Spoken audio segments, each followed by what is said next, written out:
Let me ask you a question. When you hear missions, who do you picture? Many of us picture one brave missionary traveling across the world, but Assemblies of God history teaches something bigger. The Great Commission was never meant to be carried by a few specialists. It is the work of the whole church, empowered by the Spirit and sent together. I want to show you three truths that change how each of us sees our place in God's mission. First, Pentecost creates witnesses, not spectators. In Acts 1:8, Jesus promised that the Holy Spirit would give his followers power to become his witnesses to the ends of the earth. The early Pentecostals took that connection seriously. Section 1's reading to all points of the compass explains that the Azusa Street revival became a missionary movement almost immediately. People came to experience the work of the Holy Spirit, but they did not stay gathered around Azusa Street. They went outward. Within 2 years, workers had gone to more than 25 nations. That history teaches us that the evidence of spiritual power is not only what happens during a church service. The Spirit's power should move the church beyond itself. If our experience with God never becomes witness, compassion, or obedience, we have stopped short of the purpose of Pentecost. The Holy Spirit fills ordinary believers so that ordinary believers can carry Jesus into places they could never reach in their own strength. Second, fellowship multiplies obedience. The earliest Pentecostal missionaries had passion, but passion by itself could not solve every problem. Some lacked dependable support. Some could not legally purchase property overseas. Others had little preparation, accountability, or knowledge of the language and culture.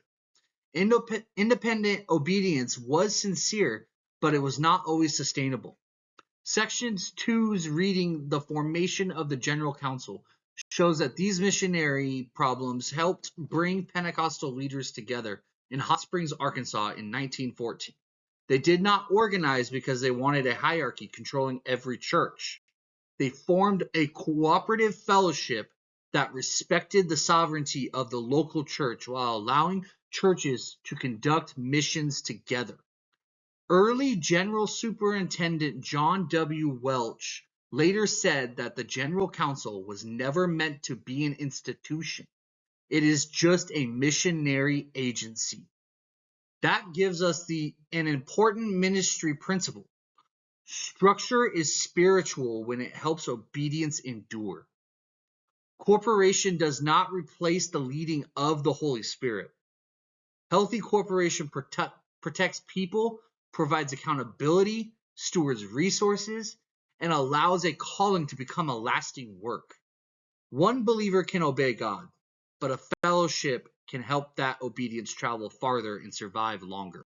Third, the whole church carries the whole mission. Section 5's reading, The Role of Support Agencies, describes how missions became a responsibility shared across the entire fellowship. Women organized prayer and practical support.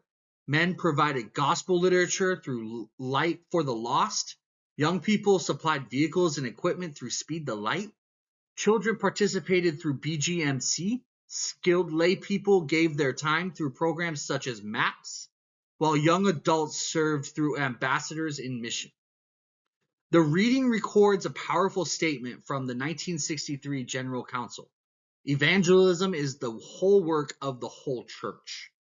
That means missionaries may be the ones who cross an ocean, but they never go alone.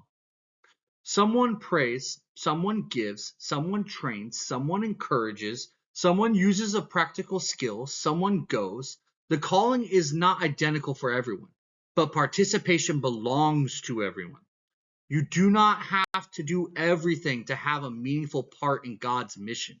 You only have to place what God has entrusted to you, your prayers, resources, abilities, relationships, or willingness at His disposal. I see this principle whenever our church partners with Reach Ministry to minister to people experiencing homelessness in Seattle. No single person does the entire work. Reach Ministry brings experience and trusted relationships. Some people coordinate the outreach, some provide transportation or supplies, Some go into the streets and listen to people. Others pray, give, and help make the ministry possible. Different roles become one witness when they are surrendered to the same mission. So the question is not, can I do what a missionary does? The question is, what part of the mission has God placed in front of me? The Assemblies of God began as a spirit-filled people going outward, grew through churches, choosing corporation, and expanded as the whole church accepted responsibility. Pentecost gives us power. Fellowship gives that power a shared direction. Participation turns mission from someone else's calling into the church's calling.